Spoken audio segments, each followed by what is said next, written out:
समुच्छलन्त्यै जगदात्मिकायै शान्तस्वरूपाय सदाशिवाय सते भवन्त्यै भवते च सत्यै नमः शिवायै च नमः शिवाय।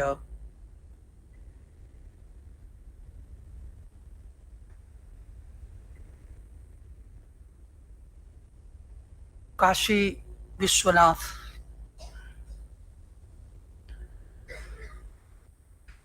महामना जी से आराधित होकर पंचक्रोशी सीमा को लांघ कर जहां विराजमान हैं उसके ठीक बगल में वैदिक विज्ञान केंद्र और उसमें आयोजित यह महती सभा बौद्धिक विरासत परियोजना के अंतर्गत वाराणसी में इसके पूजित मंच में विराजमान राम जी को हृदय में रखते हुए स्वयं शिव मूर्ति बने हुए अभी हमारे कानों को मन को तृप्त करने वाले आचार्य राजेश्वर जी विराजमान हों। हमारे कुलपति द्वय जो संपूर्ण शास्त्र मर्यादा को लोक विमर्श में लगा देने के बाद भी यह पा रहे हैं न लोकाद भिद्यते शास्त्रम, भगवान शिव का,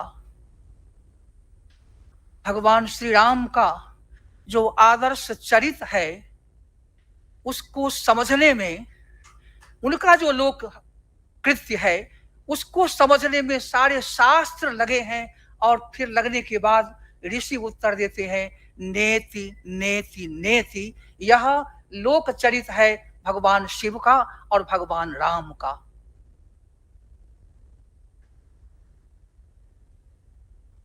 भगवान शंकराचार्य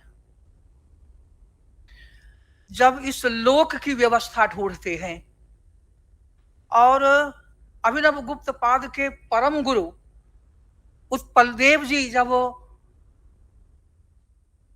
लोक की ऊंची स्थिति क्या होती है साधना के पश्चात, शास्त्रानुशीलन के पश्चात, आचार परायणता के पश्चात, तो उसका विश्लेषण करते हैं। न ध्यायतो न जपतः स्याद् यस्या विधि पूर्वकम एवमेव शिवाभासः तन्नुमः भक्तिशालिनम।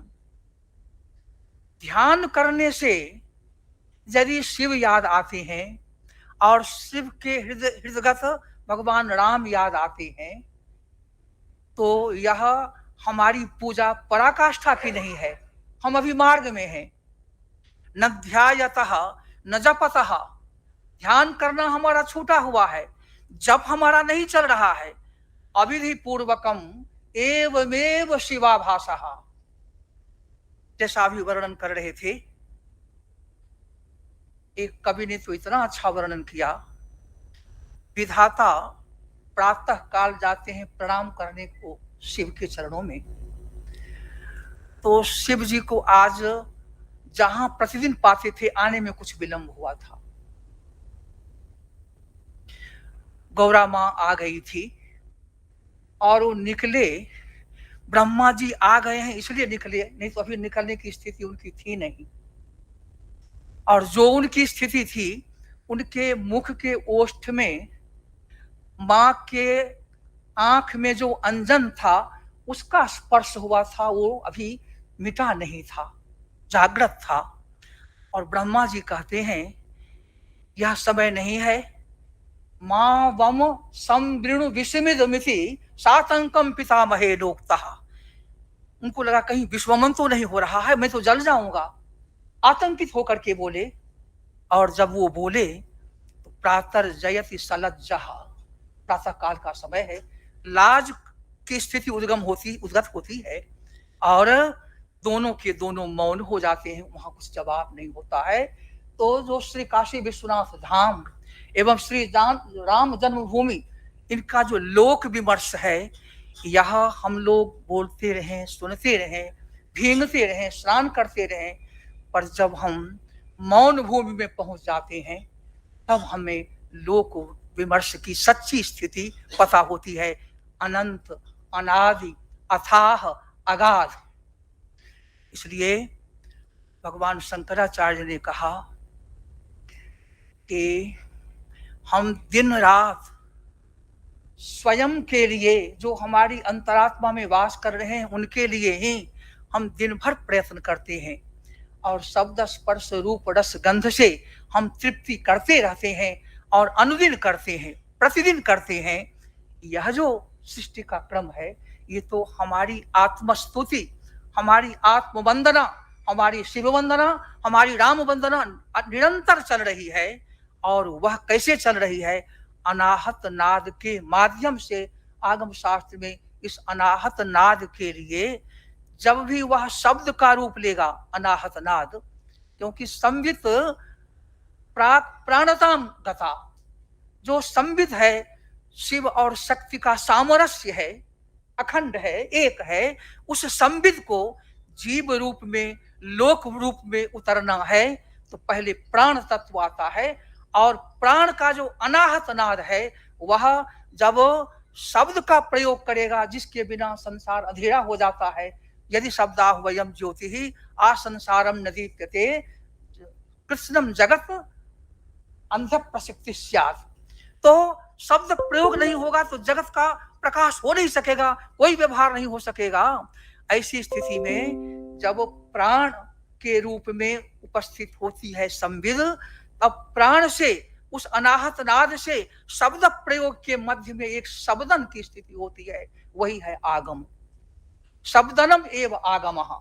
इस शब्दन को लेकर के जब हम विमर्श को देखें तो भगवान राम ब्रह्म के रूप में हैं, और भगवान शिव जो सकल जीव के रूप में और जगत के रूप में स्पंदायमान होते हुए निरंतर एक साथ ही सृष्टि, स्थिति और संहार की लीला करते हैं, निग्रह करते हैं। इसलिए जैसे यशोदा माँ श्री कृष्ण को कभी कान ऐंठती है, उस तरह से उतना ही भीतर दया रखते हुए अनुग्रह करने के लिए निग्रह करते हैं।